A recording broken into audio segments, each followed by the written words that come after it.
주말 부흥회가 끝나고 우리 3일 기도회를 다시 맡게 되었습니다. 오늘 하루 또 비가 오고 날씨가 많이 흐렸었는데 오후 되니까 오랜만에 푸른 하늘을 보게 되었습니다. 하나님께 때때로 흐린 날도 주시지만은 흐린 날이 있기 때문에 맑은 날이 좋은 것을 알게 되는 것 같습니다. 또 이 세상이 생명으로 약동하기 위해서는 흐린 날이 반드시 필요하다고 합니다. 그런 것처럼 우리의 인생에 있어서도 항상 맑은 날만 있는 것이 아니라 흐린 날도 있다는 사실을 기억하고 우리 항상 하나님께 감사하는 그런 삶이 되었으면 참 좋겠습니다. 오늘 몇 분들이 건강이 안 좋으셔서 못 나오셨고 찬우가 9시에 마치나요? 옵니까? 네. 찬우가 없으니까 허전하네요. 빠진 적이 없는데 오늘 저녁에는 사도행적 제13장 준비의 시기 첫 번째 시간이 되겠습니다. 제13장도 사울, 즉 바울의 하나님께서 부르시는 과정, 그의 회심의 어떤 과정들을 계속해서 보여주고 있습니다. 그래서 이 사울의 생애 또 하나님께서 그를 부르셔서 주의 일꾼으로 쓰시는 그런 감동적인 과정을 살펴보면서 오늘 우리에게 주시는 귀한 영적인 교훈을 우리 각자 얻게 되시는 귀한 시간 되셨으면 좋겠습니다. 바울의 급진적 회심입니다. 급진적은 어떤 뜻인가요? 영어로는 레디컬인데 급진적 회심. 어떻게 보면 극적인 드라마틱한 회심이라고 볼 수도 있겠습니다. 그래서 보통 평범한 사람이 착하게 살다가 회심한 그런 경우하고 사울처럼 하나님의 원수로 또 교회에 또 하나님의 백성의 원수로 살아가다가 극적으로 하나님의 종이 되는 정말 급진적인 회심을 우리가 여기서 만나게 됩니다. 바울은 침례를 받은 후 금식을 끝내고 다메섹에 있는 제자들과 함께 며칠을 머물게 됩니다. 그 이후에 즉시로 각 회당에서 예수의 하나님의 아들이심을 전파했다. 저는 즉시로 이 말씀이 참 마음에 와닿았는데요. 그래서 이 즉시로라고 하는 말씀은 바울이 어떤 인물인지를 우리에게 잘 나타내주고 있다고 생각이 됩니다. 그는 자기의 확신에 따라서 행동하는 그런 인물이었다는 사실을 우리가 볼 수가 있습니다. 그래서 그가 옳다고 생각하면 행동으로 옮길 수 있는 결단의 사람이 바로 바울이었다고 하는 것이죠. 그리고 그가 전파한 내용은 무엇이었는가? 예수는 하나님의 아들이시다라는 겁니다. 이게 얼마나 중요한 주제인지를 제가 전에 한 2번 정도 설교 예배 시간에 말씀드린 기억이 있습니다. 예수가 누구이신가? 그분이 인간이신가?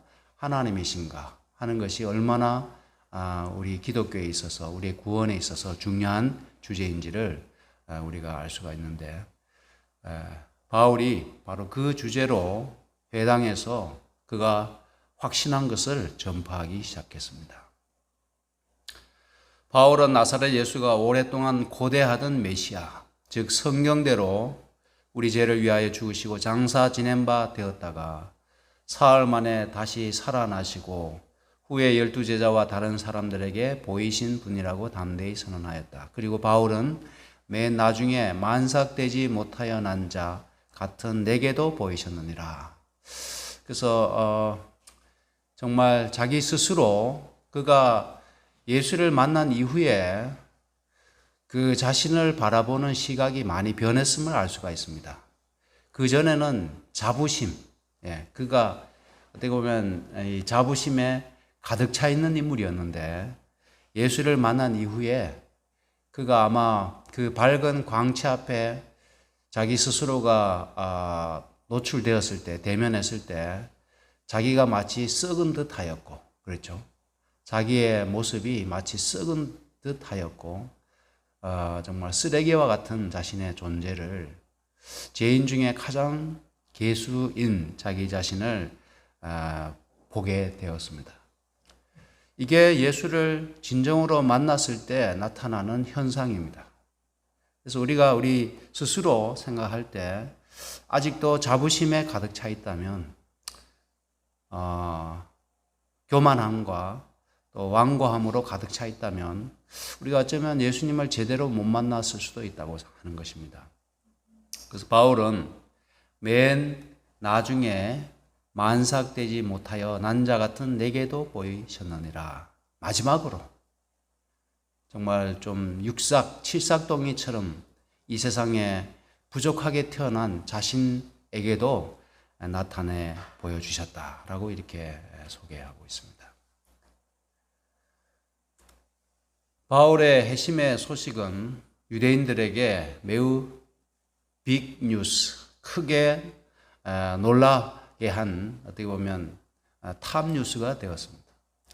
신자들을 붙잡아 핍박하고자 다메섹에 갔던 대사장들의 건세와 위임을 받았고 다메섹에 갔던 사람이 이제 십자가에 못 박히셨다가 부활하신 구주의 복음을 전파하고 이미 그 제자가 된 사람들의 손을 굳게 하며 그가 한때 그처럼 심히 반대했던 신앙으로 계속 새로운 개심자들을 인도하고 있었습니다. 이건 어떻게 보면 상상도 할 수 없는 현상입니다. 바울은 전에 열렬한 유대교의 옹호자요 예수의 제자들을 박해하는데 지칠 줄 모르는 사람으로 알려져 있었다. 매우 열정적으로 나사렛 예수와 그를 따르는 제자들을 박해하던 그런 사람이었습니다. 그가 가진 그의 어떤 자질, 그의 어떤 능력은 용기, 자립적인 정신, 끈기, 재능과 훈련 이러한 것으로 어떻게 보면 갖춰진 사람이었습니다. 그래서 용기, 자립적인 정신, 끈기 이 모든 것들은 하나님께서 쓰실 만한 그런 인물들이 갖춰야 할 덕목이라고 생각이 됩니다. 때로는 신앙에 있어서 용기가 매우 필요할 때가 있습니다. 용기. 또 하나는 자립적인 정신, 독립적인 정신. 너무 나약하거나 또 의존적이거나 항상 남에게 기대는 성향의 사람은 하나님께서 쓰시는 데 한계가 있는 것 같습니다. 그러나 바울은 매우 자립적인 정신을 가지고 있었습니다. 또 하나는 끈기라고 하는 겁니다. 끈기. 일관성. 이것도 굉장히 중요한 대목 아니겠습니까? 그래서 운동할 때도 끈기 있게, 일관성 있게 꾸준히 그 성적을 유지하는 게 진짜 실력이지 않습니까? 저도 요즘은 이제 비가 많이 와서 운동을 며칠 못 했는데 어떤 날은 성적이 좋고 어떤 날은 좀 안 좋고 이렇게 들쑥날쑥 하는 것 같아요. 그래서 제 진짜 실력은 아마 성적이 좋을 때하고 나쁠 때 그 평균쯤 되지 않겠습니까? 우리의 신앙도 내 신앙의 성적이 얼마나 되는가 하는 것은 내가 얼마만큼 끈기 있는가, 얼마나 일관성 있는가, 꾸준한가 하는 것으로 우리 스스로를 평가할 수 있다고 저는 생각합니다. 그래서 중요한 것들이 있잖아요. 기도 생활, 또 말씀 생활, 또 정규 예배 출석률, 그 다음에 헌금 생활, 교회 행사에 참여하는 그 참여도, 이런 것들은 내가 얼마나 꾸준하게 신앙하고 있는지를 나타낼 수 있는 굉장히 중요한 지표들인 것입니다. 그는 거의 어떤 일에도 종사할 수 있었다. 그의 논리는 비범한 명석함이 있었고 그의 풍자는 상대를 꼼짝 못하게 하였다. 지금 이제 그 국민의힘의 한동훈이라고 하는 비상대책위원장이 있는데, 그가 검사 시절에 제가 공미정 집사님한테 전에 한번 방문 가면서 차 안에서 그 한동훈이라고 하는 검사가 굉장히 비범하고 똑똑하다고, 앞으로 이제 이 사람을 한번 주목하라고 그런 얘기를 제가 한 적이 있습니다. 공 집사님 기억하는지 모르겠지만. 근데 제가 어떻게 그 한동훈 검사를 주목하게 되었는가 하면, 그가 어떤 사안에 대해서 이야기를 하는 것을 봤는데 너무나 정말 명석한 겁니다. 말 한마디 한마디가 핵심을 찌르고, 여기 바울이 마치 그의 풍자는 상대를 꼼짝 못하게 하는 힘이 있었던 것처럼 한동훈 그 검사가 그때 당시에 그렇게 말하는 것을 제가 보게 되었습니다. 뭐 그렇다고 해서 제가 여러분들에게 국민의힘을 지지하라는 말씀이 아니라 그의 어떤 인물됨이나 명석함을 제가 예화로 드는 것입니다.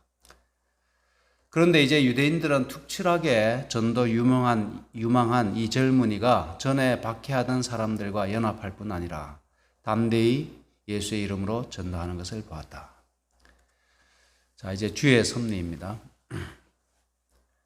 때때로 전쟁이 있을 때 한 장군이 전사하게 되면은 아군에게는 크나큰 손실이지만은 그의 죽음이 상대편에게 뭐 실제적인 큰 힘이 되지는 않습니다. 그가 죽었다 할지라도. 그러나 이 탁월한 사람이 반대 세력에 가담하게 되게 되면 그 가담한 상대편에서는 결정적인 이익을 가져다 주게 되는 것입니다. 그래서 주께서는 다소 사람 사울을 다메섹 도상에서 쉽게 죽이실 수가 있었지만은, 또 그렇게 했더라면 박해의 세력은 크게 힘을 잃었을 것입니다. 그래서 하나님께서 바울이 진리의 원수로 행할 때 그 다메섹 도상에서 주의 제자들을 체포하기 위해서 달려갈 때 그를 그 자리에서 그냥 죽이실 수도 있었다고 하는 겁니다. 근데 그렇게 하지 않으신 주의 섭리를 우리가 주목해 보자고 하는 것입니다. 그러나 하나님께서는 당신의 섭리로, 섭리가 어떤 뜻입니까? 요즘 말로 얘기하면 당신의 섭리로, 어떻게 보면 굉장히 잘 준비된 계획이라고 할까요? 우리가 다 이렇게 예측하거나 이해할 수 없는 그런 때부터 그러한 방법으로 준비된 하나님의 계획이 저는 섭리라고 생각이 됩니다. 그래서 하나님께서는 당신의 섭리로 사울의 생명을 아끼셨을 뿐 아니라 회개시키심으로 그 용사를 적진으로부터 그리스도의 편으로 옮기셨다. 저는 여기서 옮기셨다는 말씀도 굉장히 감동적으로 다가왔습니다. 우리를 마치 주의 포도원에 옮겨 심으신 것처럼 바울을 원수의 편에서 그리스도의 편으로 옮기셨다라고 하는 것입니다. 그래서 우리도 세상에 있었잖아요. 그렇죠? 세상에서 심기어져서 그렇게 살아가던 그러한 존재를 주의 포도원에 옮겨 심으시고 우리에게 의의 열매를 기대하시는 하나님의 섭리를 우리도 경험하지 않았습니까? 저도 제 짧은 인생을 돌이켜 보게 되면 세상으로 뛰쳐나갈 기회들이 참 여러 번 있었던 것 같아요.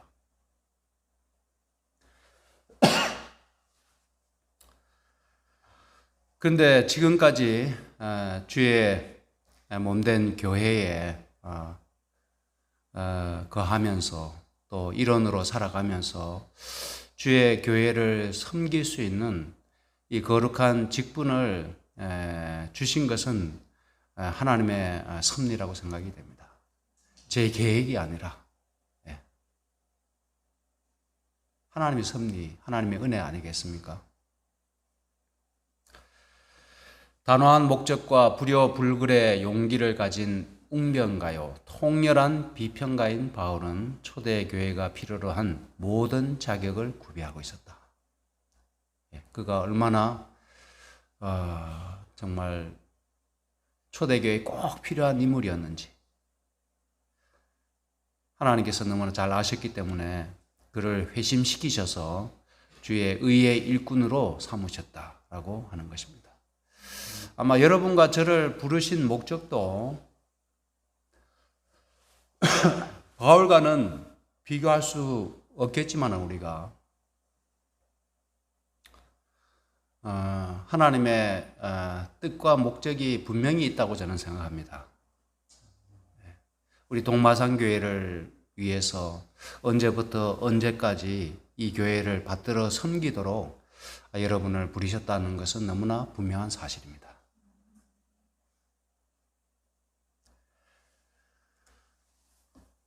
그 저항할 수 없는 증거라고 하는 제목인데요. 저항할 수 없는 증거입니다. 이 저항할 수 없는 증거를 영어로는 스모킹 건이라고 합니다. 연기 나는 총. 내가 안 샀다고 부인할 수 있습니까? 없습니까? 그 사람이 가지고 있는 총에 지금 총 탄알이 발사된 다음에 연기가 피어오르고 있는데 그것은 뭐 부인할 수 없는 증거가 아니겠습니까? 그의 손에 화약 냄새가 나고 그렇다면 그런 것처럼 바울이 예수를 믿게 되고 그가 회심하게 된 데는 저항할 수 없는 증거가 있었다고 하는 겁니다. 너무나 확실한 증거, 부인할 수 없는 증거를 그는 갖고 있었습니다. 바울이 다메섹에서 그리스도를 전파할 때에 듣던 사람들은 모두 놀라 이 사람이 예루살렘에서 이 이름을 부르는 사람을 잔해하던 자가 아니냐. 여기 온 것도 저희를 결박하여 대제사장에게 끌어가고자 함이 아니냐라고 말하였다.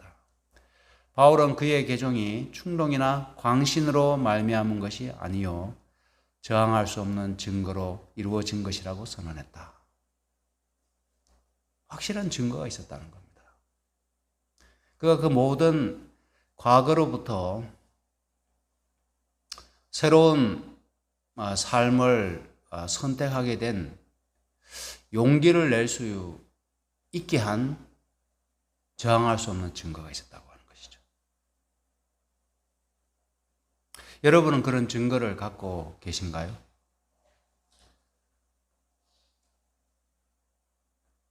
이 세상의 모든 것들을 포기하고 주를 위해 십자가를 기꺼이 지고 남은 생애를 살아가고자 하는 그러한 용기를 낼 수 있게 하는 부인할 수 없는 증거, 저항할 수 없는 증거를 우리는 갖고 있는가 하는 겁니다. 세상의 어떤 영광과 세상의 어떤 영화와도 비교할 수 없는 더 크고 더 영광스러운 영적인 가치와 또 상급을 우리는 확신하고 있는가? 그것이 나에게 있는지 없는지 우리 스스로 돌아볼 필요가 있다고 생각합니다. 내가 확실한 증거, 예수를 하나님의 아들로 믿는 확실한 증거, 내가 이 신앙을 선택하게 된 확실한 증거를 우리는 반드시 갖고 있어야 되겠습니다. 바울은 그것을 가지고 있었다고 하는 겁니다. 그는 그것이 너무나 확실했기 때문에 지금은 이제 사울에서 바울로 넘어가는 단계지만은 그가 그의 인생 나의 달려갈 길을 다 마치고 이런 말씀하잖아요. 그는 예수를 발견한 이후에는 뒤를 돌아보지도 않았습니다. 그렇죠? 옆을 기웃거리지도 않았어요. 그는 죽을 때까지 그 자기가 확신한 그 확신에 따라서 그의 달려갈 길을 끝까지 달려갔습니다. 이런 면에 있어서 우리는 바울이 참 부러운 것 같아요. 너무나 부럽고 예수가 그에게 얼마나 귀한 존재였는지 그런 너무나 이렇게 확신에 차 있었기 때문에 그런 흔들림이 없었다고 하는 것입니다. 그는 복음을 제시함에 있어서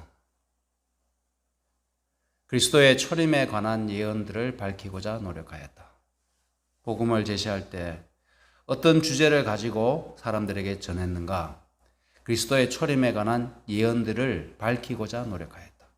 그래서 구약에 예언된 메시아가 나사렛 예수를 가리킨다고 하는 그러한 증거들을 그는 성경에서 찾기 시작하고 그러한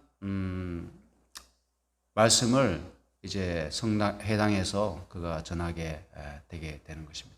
그는 이 예언들이 나사렛 예수에게서 문자 그대로 성취되었다는 사실을 결정적으로 사람들에게 보여주게 됩니다. 힘이 있었겠죠, 그죠? 성경을 가지고 풀어주니까.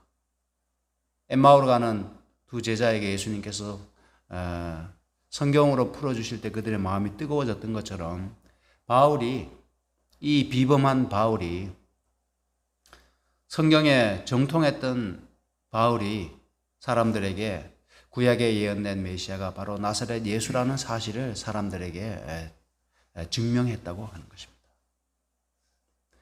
바울이 놀란 청중들에게 회개하고 하나님께로 돌아가서 회개에 합당한 일을 행하라 라고 계속 호소하게 됩니다. 그랬더니 힘을 더 얻어 예수를 그리스도라 증명하여 다메섹에 사는 유대인들을 굴복시켰습니다. 말씀으로. 그래서 말씀에 힘이 있는 것입니다. 말씀에.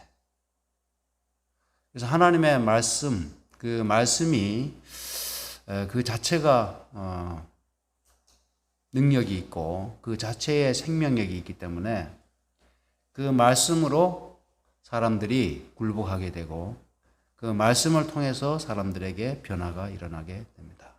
그래서 바울은 자신의 웅변이나 자신의 지식으로 사람들에게 접근하지 않고 하나님의 말씀으로 예수가 그리스도라 증명하고 말씀으로 그들에게 호소한 장면은 우리에게 시사하는 바가 있다고 생각합니다.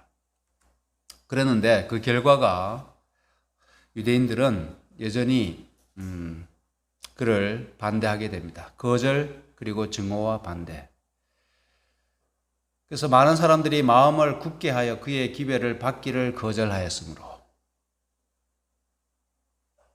그래서 아무리 바울이 그 말씀을 매우 비범하게 전했다 할지라도 그들의 마음이 닫혀 있었고 굳어져 있었기 때문에 그들이 그 말씀을 받아들이지 못하는 것을 보게 됩니다. 그래서 말씀이 항상 모든 사람들에게 수용되는 것은 아닌 것 같아요. 제가 이번에 저희 친척의 당숙모 돌아가셨을 때 갔을 때 그 춘향교회 목사님하고 이렇게 대화를 하면서 거기서도 이제 소그룹을 열심히 하고 있더라고요. 소그룹 열심히 하고 있는데 소그룹을 통해서 참석하는 사람들을 이제 교회로 인도하는 과정 속에서 그 목사님의 하시는 말씀이 모든 사람들이 교회에 들어오지는 않는다고 하는 겁니다. 그래서 자기의 경험상 정말 10% 이하라는 겁니다. 10명을 사귀어도 1명 들어올까 말까 한데 그 1명을 찾아내는 작업을 해야 한다는 겁니다. 1명을 찾아내는 작업. 그래서 사람들에게 너무 심각하게 다가가면 다 도망간대요, 요즘 사람들.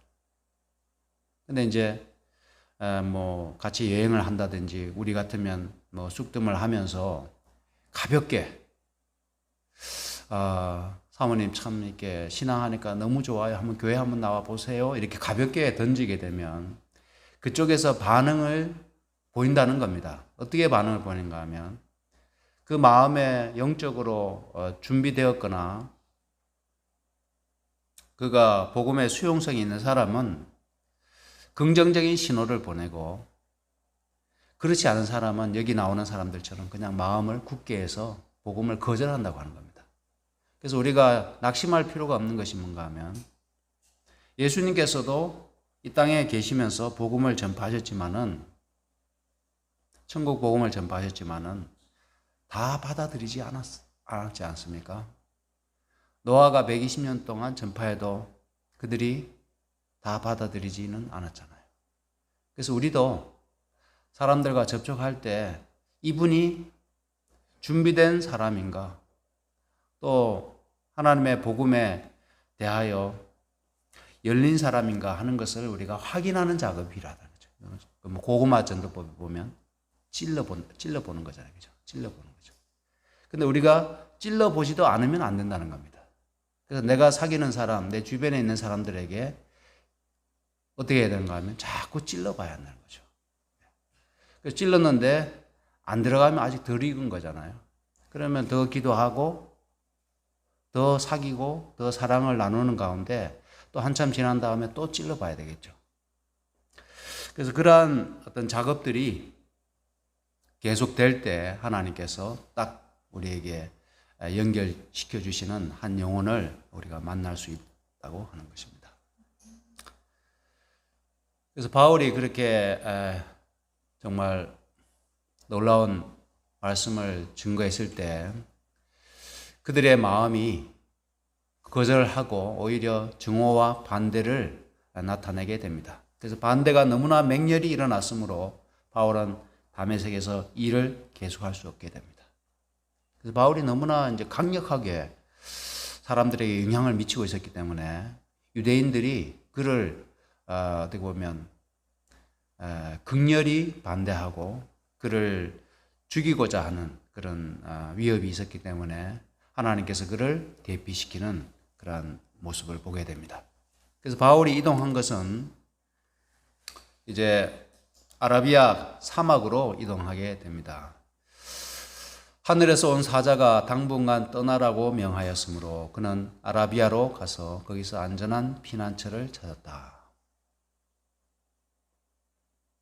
그래서 하나님의 섭리하에서는 아마 바울이 아라비아 사막으로 가는 것은 그가 예상을 못했을 겁니다.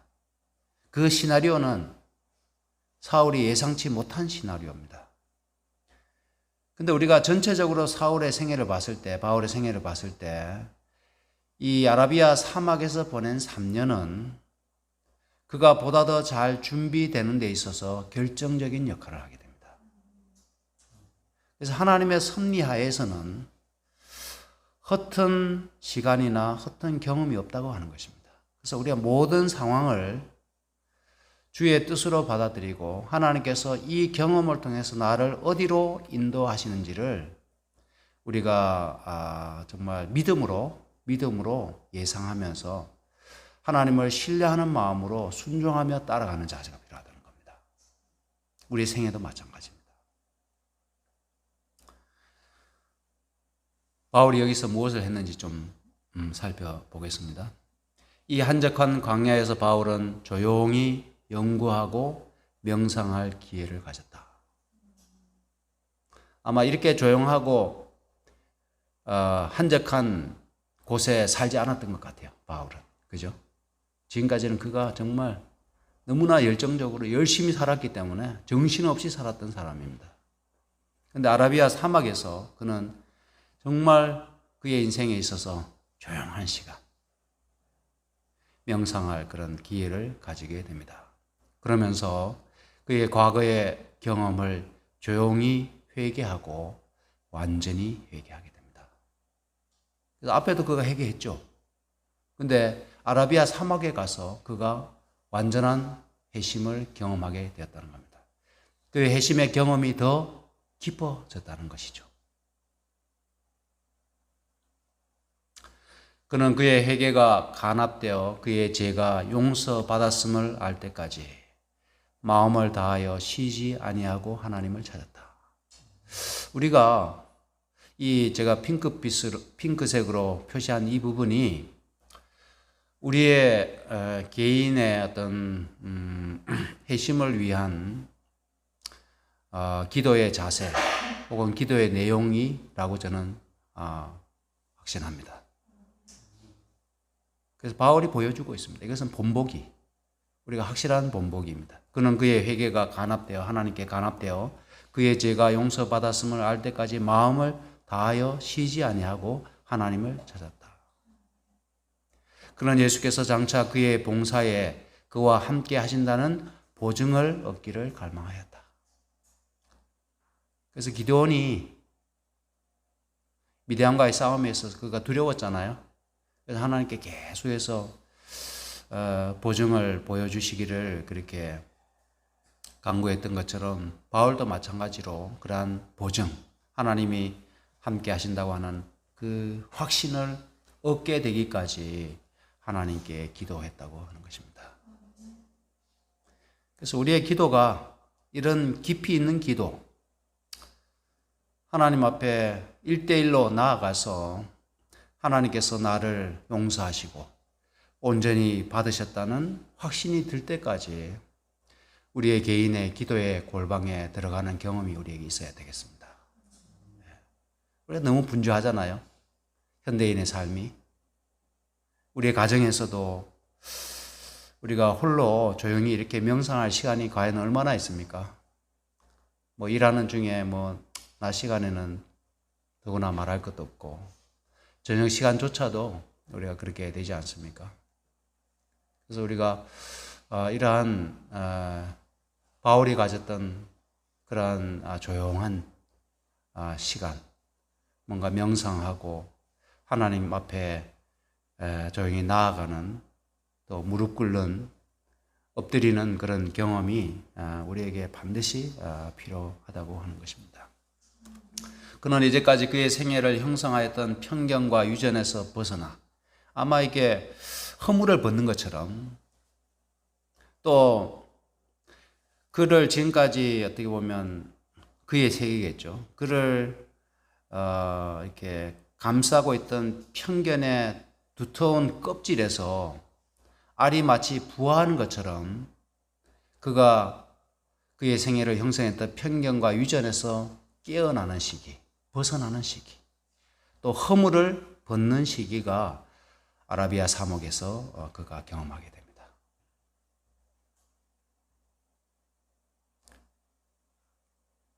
예수께서는 여기 좀 말씀을 읽어드리겠습니다.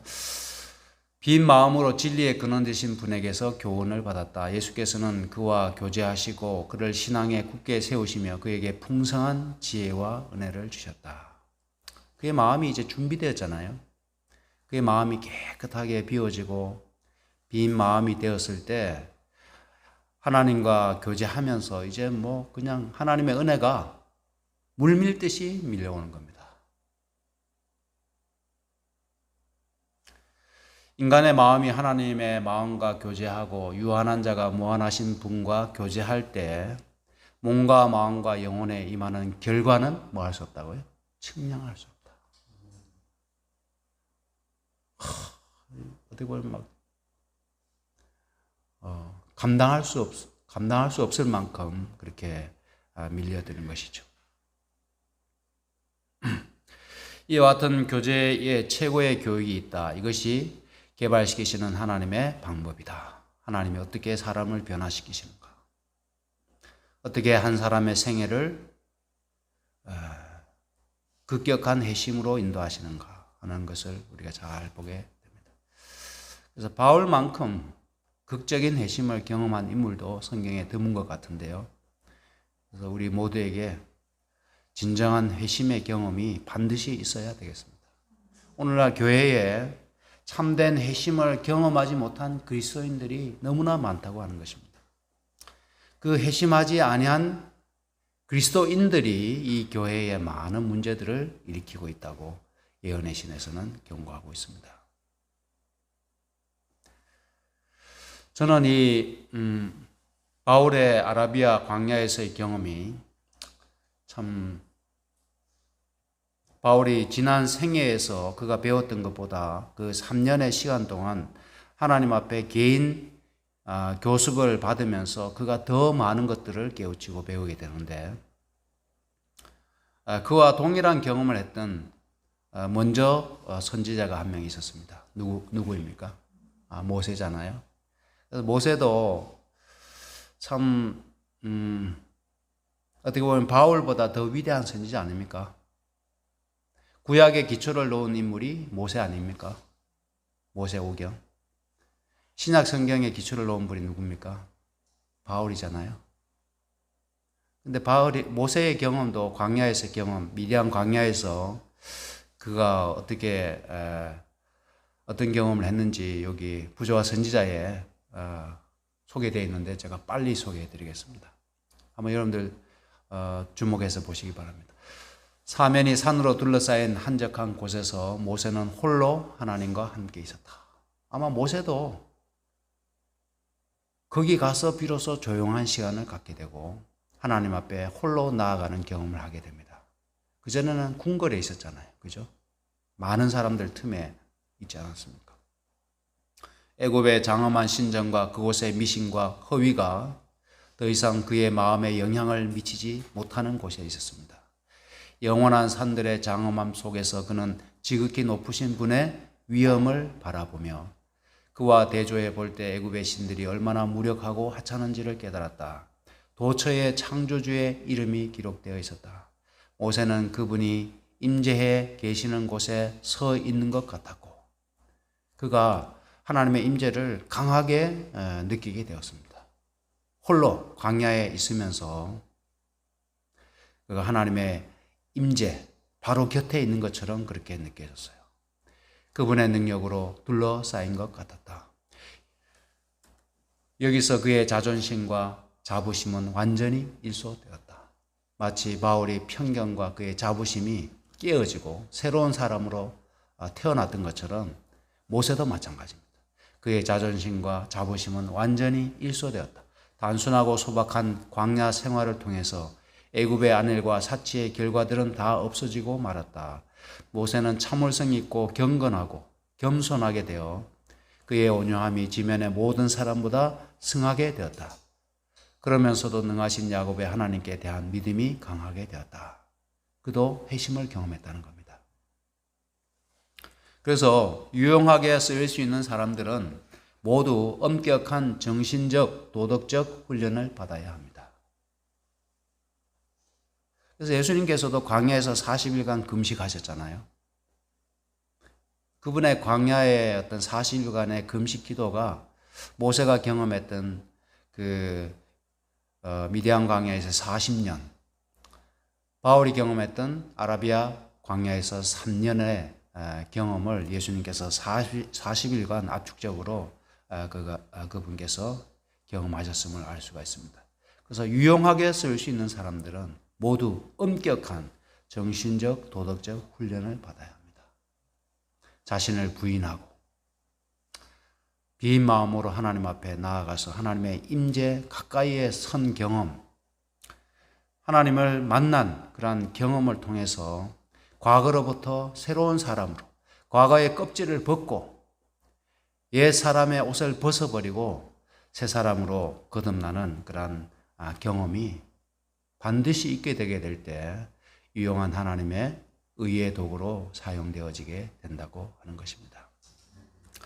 자, 그 다음에 일치된 소명인데요. 바울이 아나니아를 이렇게 만나게 되지 않습니까? 그래서 아나니아는 성령의 감동을 받아서 바울에게 이렇게 말합니다.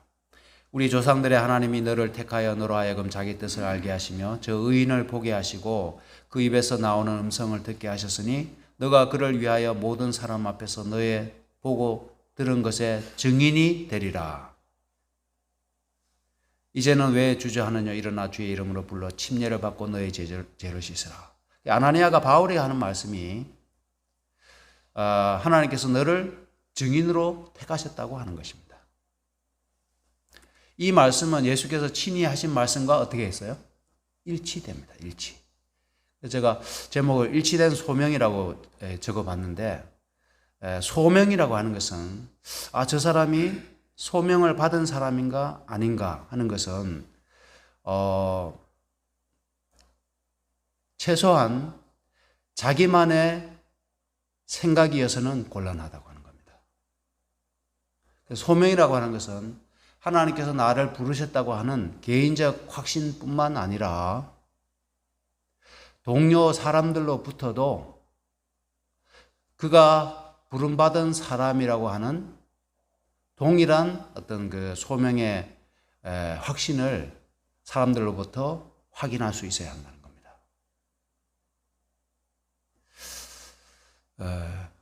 이 말씀이 굉장히 중요한데요.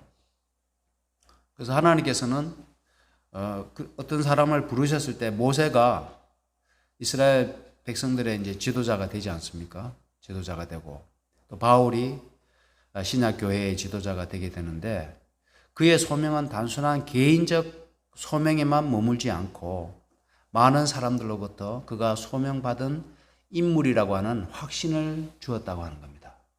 그래서 우리도 그리스도의 종들로 부름을 받았다면